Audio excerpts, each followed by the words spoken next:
এর এর বলে মাথা ঠাডা করি গা। এই তোমার তোমার এই বালা বালা হইছে, তোমার মাথা ঠাডা হালাইছিল কিনা? সুধাংশুরা নরেন্দ্র ঠাডা হালাইছে, ঠাডা হালানোর পরে এই খেসারত দিতে হয়েছে আমার এই 2 লাখ টাকা চেইন।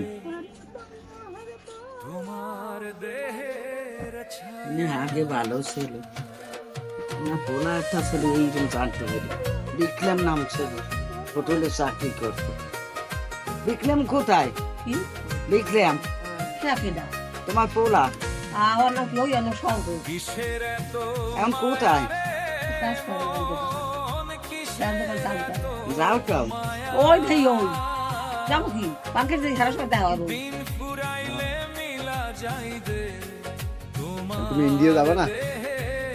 না যদি কোনো তখন দাদা কোনদিন যায় সেই সময় যাবো, আবার যদি কোনো আয় বুঝতে পারবো। সবাই তো ইন্ডিয়া চলে গেছে, তুমি এই যে বাংলাদেশ থেকে পারবে?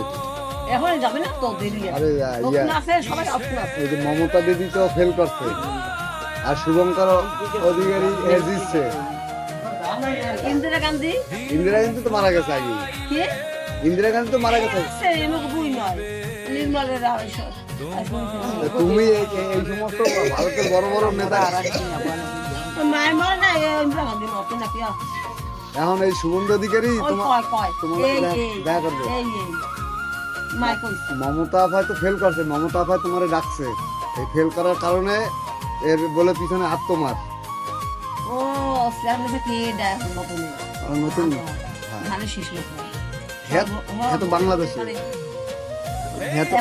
দাঁড়াইতে হবে, দাঁড়াইলে পর সবাই ভোট দেবে, সবাই ভোট দিলে পর হয়ে গেছে না, মুখ মুখ হয়ে গেছে, এমনি হয়ে যাবে। ভোট যত পাওয়া যাবে ঠিক আছে তো কি বাপরা দাঁড়াবি, আমি দাঁড়াবো ধানের শীষ ধানের শীষ মার্কা তো পাস করছে, আর ওদিকে ইন্ডিয়া পাস করছে কিনা তোমাকে যে অরিজিনাল যে দেশ ইন্ডিয়া।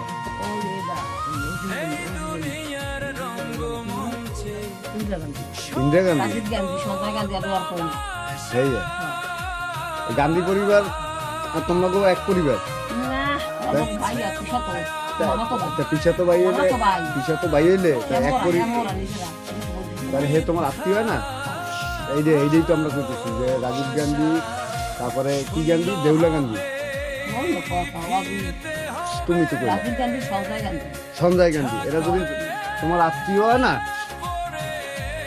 তোমার আত্মীয়ই তো হয়, আমাকে আত্মীয় হয় না তো, আমরা তো মুসলমান।